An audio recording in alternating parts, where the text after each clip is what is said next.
ಅಭಿಮಾನ್ ಗೊಬ್ಬರವನ್ನು ಬಳಸಿದ ನಂತರ ಮೆಣಸಿನಕಾಯಿ ಗಿಡಗಳ ಬೆಳವಣಿಗೆಯನ್ನು ನೋಡಿ ನನಗೆ ತುಂಬಾ ಸಂತೋಷವಾಯಿತು.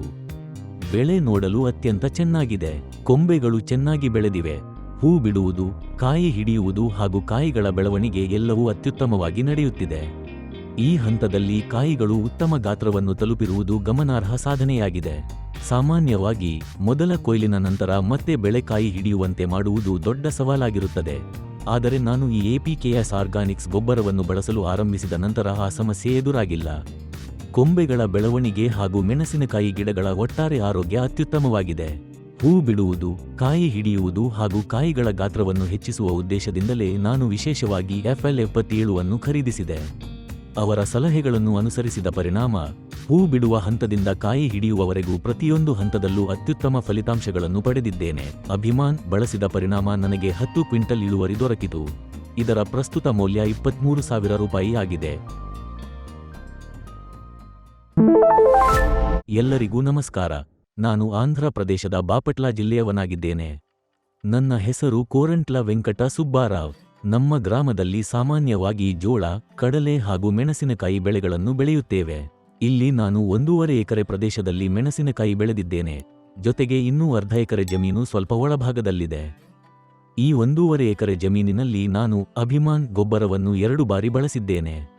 ಫೇಸ್ಬುಕ್ ಮೂಲಕವೇ ನನಗೆ APKS ಸಂಸ್ಥೆಯ ಬಗ್ಗೆ ತಿಳಿಯಿತು. ಅವರನ್ನು ಸಂಪರ್ಕಿಸಿದಾಗ ಅವರು ಅಭಿಮಾನ್ ಗೊಬ್ಬರವನ್ನು ಶಿಫಾರಸು ಮಾಡಿ ಮಣ್ಣಿನಲ್ಲಿ ತೇವಾಂಶ ಇರುವ ಸಮಯದಲ್ಲಿ ಬಳಸುವಂತೆ ಸಲಹೆ ನೀಡಿದರು. ಅವರ ಸಲಹೆಯಂತೆ ನಾನು ಆ ಪರಿಸ್ಥಿತಿಯಲ್ಲಿ 2 ಬಾರಿ ಬಳಸಿದೆ. ಇದರ ಪ್ರಮಾಣವೆಂದರೆ 50 ಲೀಟರ್ ನೀರಿಗೆ ಅರ್ಧ ಲೀಟರ್ ಅಭಿಮಾನ್ ಬೆರೆಸುವುದು. ಇದರ ಪರಿಣಾಮ ವಿಶೇಷವಾಗಿ ಕೊಂಬೆಗಳ ಬೆಳವಣಿಗೆಯಲ್ಲಿ ಅತ್ಯುತ್ತಮವಾಗಿತ್ತು ಎಂದು ನಾನು ಗಮನಿಸಿದೆ. ನಾವು ನವೆಂಬರ್ ತಿಂಗಳಲ್ಲಿ ಮೆಣಸಿನಕಾಯಿ ನೆಟ್ಟಿದ್ದೇವೆ. ಆದ್ದರಿಂದ ಈಗ 5 ತಿಂಗಳುಗಳಾಗಿವೆ. ಅಭಿಮಾನ್ ಬಳಸಿದ ನಂತರವೇ ಮೆಣಸಿನಕಾಯಿ ಬೆಳೆಯಲ್ಲಿ ಗಮನಾರ್ಹವಾದ ಬೆಳವಣಿಗೆಯನ್ನು ನಾನು ಕಂಡೆ. ಈಗ ಮೆಣಸಿನಕಾಯಿ ತೋಟ ತುಂಬಾ ಚೆನ್ನಾಗಿ ಕಾಣುತ್ತಿದೆ. ಸಮರ್ಪಕವಾಗಿ ಬೆಳೆದ ಕೊಂಬೆಗಳು, ಉತ್ತಮ ಹೂ ಬಿಡುವಿಕೆ ಹಾಗೂ ಆರೋಗ್ಯಕರ ಕಾಯಿಗಳು ಇವೆ. ಇದನ್ನು ಬಳಸುವ ಮೊದಲು ನಾವು ಬೇರೆ ಉತ್ಪನ್ನಗಳನ್ನು ಬಳಸಿದ್ದೆವು. ಆದರೆ ಇಷ್ಟೊಂದು ಉತ್ತಮ ಫಲಿತಾಂಶಗಳನ್ನು ಕಾಣಲಿಲ್ಲ. ಅಭಿಮಾನ್ ಬಳಸಿದ ನಂತರ ಗಿಡಗಳ ಬೆಳವಣಿಗೆ, ಶಕ್ತಿ ಹಾಗೂ ಕೊಂಬೆಗಳ ವಿಸ್ತರಣೆ ಎಲ್ಲವೂ ಅತ್ಯುತ್ತಮವಾಗಿವೆ. ಈ ಹಂತದಲ್ಲಿ ಕಾಯಿಗಳು ಈ ಮಟ್ಟದ ಗಾತ್ರವನ್ನು ತಲುಪಿರುವುದು ಗಮನಾರ್ಹ ಸಾಧನೆಯಾಗಿದೆ. ಮೊದಲು ಕೊಯ್ಲಿನ ನಂತರ ಮತ್ತೆ ಮೆಣಸಿನಕಾಯಿ ಗಿಡಗಳಲ್ಲಿ ಕಾಯಿ ಹಿಡಿಯುವಂತೆ ಮಾಡುವುದು ದೊಡ್ಡ ಸವಾಲಾಗಿತ್ತು. ಆದರೆ ಅಭಿಮಾನ್ ಬಳಸಲು ಆರಂಭಿಸಿದ ನಂತರ ಆ ಸಮಸ್ಯೆ ನನಗೆ ಎದುರಾಗಿಲ್ಲ. ಕೊಂಬೆಗಳ ಬೆಳವಣಿಗೆಯೂ ಕಾಯಿ ಹಿಡಿಯುವಿಕೆಯೂ ಅತ್ಯುತ್ತಮವಾಗಿದೆ. ಯಾವುದೇ ರೀತಿಯ ಅಡ್ಡಪರಿಣಾಮಗಳು ಕಂಡುಬಂದಿಲ್ಲ. ಫಲಿತಾಂಶಗಳು ಅತ್ಯುತ್ತಮವಾಗಿವೆ. ನಾವು ಇದನ್ನು ಸಂಜೆ ವೇಳೆಯಲ್ಲಿ ಬಳಸಲು ಇಷ್ಟಪಡುತ್ತೇವೆ, ಏಕೆಂದರೆ ಅದು ನಮಗೆ ಹೆಚ್ಚು ಉತ್ತಮವಾಗಿ ಕೆಲಸ ಮಾಡುತ್ತದೆ. ಬೆಳಿಗ್ಗೆ ಸಮಯದಲ್ಲಿ ನಾವು ಇದನ್ನು ಅಪರೂಪವಾಗಿ ಮಾತ್ರ ಬಳಸುತ್ತೇವೆ. ಸಾಮಾನ್ಯವಾಗಿ ಆ ಸಮಯದಲ್ಲಿ ಮೆಣಸಿನಕಾಯಿ ಗಿಡಗಳಿಗೆ ನೀರು ಹಾಯಿಸುತ್ತೇವೆ. ಉತ್ತಮ ಹೂ ಬಿಡುವಿಕೆ, ಕಾಯಿ ಹಿಡಿಯುವಿಕೆ ಹಾಗೂ ಕಾಯಿಗಳ ಗಾತ್ರವನ್ನು ಹೆಚ್ಚಿಸಲು ಶಿಫಾರಸು ಮಾಡಲಾದ FL77 ಎಂಬ ಉತ್ಪನ್ನವನ್ನು ನಾನು ಆರ್ಡರ್ ಮಾಡಿದ್ದೇನೆ. ಈಗಿನ ಕೊಯ್ಲು ಮುಗಿದ ನಂತರ ಅದನ್ನು ಸಿಂಪಡಿಸಿ ಬಳಿಕ ಮೆಣಸಿನಕಾಯಿ ಬೆಳೆಗೆ ನೀರು ಹಾಯಿಸಲು ಯೋಜಿಸಿದ್ದೇನೆ. ಗಿಡಗಳು ಉತ್ತಮವಾಗಿ ಬೆಳೆಯುತ್ತಿವೆ. ದೊಡ್ಡ ಕಾಯಿಗಳು ಇರುವುದರ ಜೊತೆಗೆ ಅದೇ ಸಮಯದಲ್ಲಿ ಹೊಸ ಹೂಗಳು ಹಾಗೂ ಸಣ್ಣ ಕಾಯಿಗಳು ಮೂಡುತ್ತಿವೆ.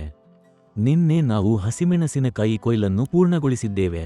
ಈಗ ಕೆಂಪು ಮೆಣಸಿನಕಾಯಿಗಳನ್ನು ಕೊಯ್ಯುತ್ತಿದ್ದೇವೆ. ಮೆಣಸಿನಕಾಯಿ ಗಿಡಗಳು ನೋಡಲು ಅತ್ಯಂತ ಚೆನ್ನಾಗಿವೆ. ಕೊಂಬೆಗಳು, ಹೂ ಬಿಡುವಿಕೆ ಹಾಗೂ ಕಾಯಿ ಹಿಡಿಯುವ ಸಾಮರ್ಥ್ಯ ಎಲ್ಲವೂ ಅತ್ಯುನ್ನತ ಮಟ್ಟದಲ್ಲಿವೆ. ಇದುವರೆಗೆ ಈ 1.5 ಎಕರೆ ಹಸಿಮೆಣಸಿನಕಾಯಿ ಬೆಳೆಯಿಂದ ನಾನು 3 ಲಕ್ಷ ರೂಪಾಯಿ ಆದಾಯ ಗಳಿಸಿದ್ದೇನೆ. ನನಗೆ 10 ಕ್ವಿಂಟಲ್ ಇಳುವರಿ ದೊರಕಿತು. ಪ್ರಸ್ತುತ ಮಾರುಕಟ್ಟೆ ಬೆಲೆ ಪ್ರತಿ ಕಿಲೋಗ್ರಾಂಗೆ ಸುಮಾರು 23 ರೂಪಾಯಿ ಇದೆ. ಇದು ಚೆಂಜನ್ 1085 ತಳಿಯಾಗಿದೆ. ಈ ತಳಿಯು ಸಹಜವಾಗಿಯೇ ದೊಡ್ಡ ಗಾತ್ರದ ಕಾಯಿಗಳನ್ನು ನೀಡುತ್ತದೆ ಹಾಗೂ ಹೆಚ್ಚಿನ ಉಷ್ಣಾಂಶದಲ್ಲಿಯೂ ಕಾಯಿ ಹಿಡಿಯುವ ಸಾಮರ್ಥ್ಯ ಹೊಂದಿದೆ. ಆದರೆ ಈ ವರ್ಷ ಇರುವ ತೀವ್ರ ಬಿಸಿಲಿನ ಕಾರಣದಿಂದ ಬೆಳೆ ಬಗ್ಗೆ ನನಗೆ ಸ್ವಲ್ಪ ಆತಂಕವಿತ್ತು.